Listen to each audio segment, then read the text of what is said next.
പൊന്നുണ്ണി മായാചാത്തന്റെ ജനനം. ശ്രീ ഭഗവാൻ പരമേശ്വരൻ കൂളിക്കുന്നൻ കാനനത്തിൽ നായാട്ടിന് പുറപ്പെടുകയും ആറ്റരികെ പോകുമ്പോൾ അതീവ സുന്ദരിയായ ഒരു മലയത്തി പെണ്ണ് മാറോളം വെള്ളത്തിൽ നീരാടുന്നത് കാണുവാനിടയായി. മലയരുടെ മൂപ്പൻ മരത്തിന്റെ മകൾ കൂളിവാക എന്ന തരുണിയാണവൾ. ആരു കണ്ടാലും അറിയാതെ മോഹിച്ചു പോകുന്ന ആ സുന്ദരിയായ വേടത്തരുണിയുടെ പൂർണ്ണ നഗ്നമേനി യാദൃശ്ചികമായി പരമേശ്വരൻ കാണുവാനിടയായപ്പോൾ ശ്രീ പരമേശ്വരൻ അറിയാതെ തന്നെ ശിവബീജം ഭൂമിയിൽ ഒരു കാട്ടുകിഴങ്ങിൽ പതിച്ചു. ദിവസങ്ങൾ മാസങ്ങൾ പിന്നിട്ടു. കൂളിവാക എന്ന വേടത്തരുണിയുടെ മനസ്സിനും ശരീരത്തിനും ചില മാറ്റങ്ങൾ സംഭവിച്ചിരിക്കുന്നു. ഒപ്പം ഒരു കുഞ്ഞിനെ മുലയൂട്ടുവാനുള്ള ആഗ്രഹവും അവളിൽ പ്രകടമായി തുടങ്ങി. ഒരു ദിവസം രാത്രിയിൽ കിടന്നിട്ട് ഉറക്കം വരുന്നില്ല. അവൾ ഒരു കണക്കിന് തിരിഞ്ഞും മറിഞ്ഞും കിടന്നു. ബ്രഹ്മമുഹൂർത്തമായപ്പോൾ അവൾ എഴുന്നേറ്റു. കൂളിയാറിന്റെ തീരത്ത് നിന്ന് ഒരു കുഞ്ഞിന്റെ കരച്ചിൽ കേട്ടു. അമ്മേ എന്ന നിലവിളിയും കുട്ടിയുടെ കരച്ചിൽ കേട്ട് കാട്ടാളന്മാർ ഓടിയെത്തി കുട്ടിയെ വാരിയെടുത്തു. കാട്ടുകിഴങ്ങിൽ നിന്നാണ് കുട്ടിയുടെ ജന്മമെന്ന് കാട്ടുമൂപ്പൻ ലക്ഷണം നോക്കി മനസ്സിലാക്കി. ഒരു കുട്ടിയെ മുലയൂട്ടി താലോലിക്കാനുള്ള ഒരമ്മയുടെ അമിതമായ ആഗ്രഹം കൂളിവാകയിൽ പ്രകടമായിരുന്നു. കൂളിവാക കുഞ്ഞിനെ ഏറ്റുവാങ്ങി. മലയമൂപ്പന്റെ കൊട്ടാരത്തിൽ പൊന്നുണ്ണി മായാചാത്തൻ വളർന്നു. ശ്രീ ബ്രഹ്മം വിഷ്ണു മഹേശ്വരന്മാരുടെയും ശ്രീ സരസ്വതി ലക്ഷ്മി പാർവതിമാരുടെയും ദിവ്യഗർഭത്തിൽ നിന്നും കാട്ടുകിഴങ്ങിൽ പിറന്ന സന്തതിയാണ് പൊന്നുണ്ണി മായ. കുട്ടിയെ കാട്ടിലുപേക്ഷിച്ചു പോകുമ്പോൾ ത്രൈലോകത്തിൽ ആരും നിന്നെ ജയിക്കരുത് എന്ന് വരം നൽകി. കൂളിവാക ഇവിടെ ഒരു നിമിത്തം മാത്രമായിരുന്നു, ഒപ്പം വളർത്തമ്മയും. മലയമൂപ്പൻ മരത്തിന്റെ കൊട്ടാരത്തിൽ യോനിയിൽ പിറക്കാത്ത പൊന്നുണ്ണി മായ വളർന്നു. അവൻ എഴുത്തും പൊയ്ത്തുമൊക്കെ അഭ്യസിച്ചു. അസ്ത്രവിദ്യയിൽ അഗ്രഗണ്യനായ പൊന്നുണ്ണി മായ 7ാമത്തെ വയസ്സിൽ കാട്ടുപോത്തിനെ കീഴടക്കി വാഹനമാക്കി. ചില അസൂയാലുക്കളായ ഒപ്പം പഠിക്കുന്ന കുട്ടികൾ അവനെ അപ്പനില്ല മോനെ എന്ന് പരിഹസിച്ചതിനാൽ അവൻ അമ്മയുടെ അടുത്തു വന്ന് അപ്പനെ കുറിച്ച് അന്വേഷിച്ചു. അമ്മയ്ക്ക് സ്വപ്നദർശനത്തിൽ നിന്ന് ലഭിച്ച അറിവ് പൊന്മകനെ ധരിപ്പിച്ചു. അമ്മയുടെ ഉപദേശപ്രകാരം യാത്രാനുമതിയും അനുഗ്രഹവും വാങ്ങി അവൻ അപ്പനെ കാണുവാൻ കൈലാസത്തിലേക്ക് പോത്തിൻ പുറത്തേറി പുറപ്പെട്ടു. മായാവിദ്യ കൊണ്ട് ക്ഷണമാത്രയിൽ വായുമാർഗം കൈലാസത്തിനടുത്തെത്തി. ഈ രൂപത്തിൽ എനിക്ക് പിതാവിന്റെ അരികിലെത്തുവാൻ നന്ദികേശൻ തുടങ്ങിയ ഭൂതഗണങ്ങൾ അനുവദിക്കില്ല.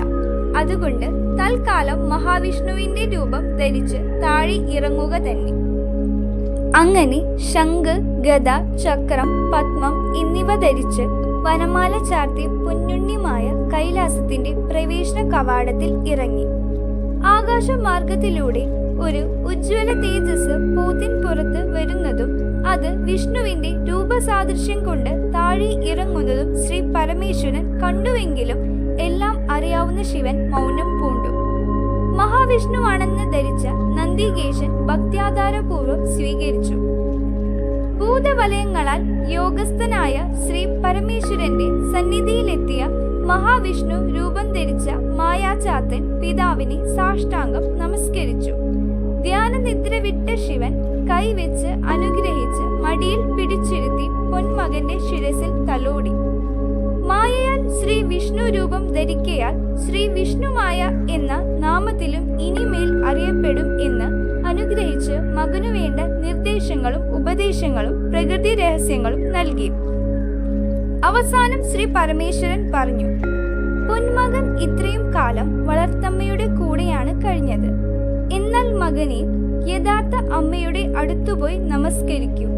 മകന് തിരിച്ചു ചെല്ലേണ്ടതായ സമയം അടുത്തുകൊണ്ടിരിക്കുന്നു എന്നുകൂടി ഓർമ്മപ്പെടുത്തി മകനെ പാർവതി സവിധത്തിലേക്ക് പറഞ്ഞയച്ചു.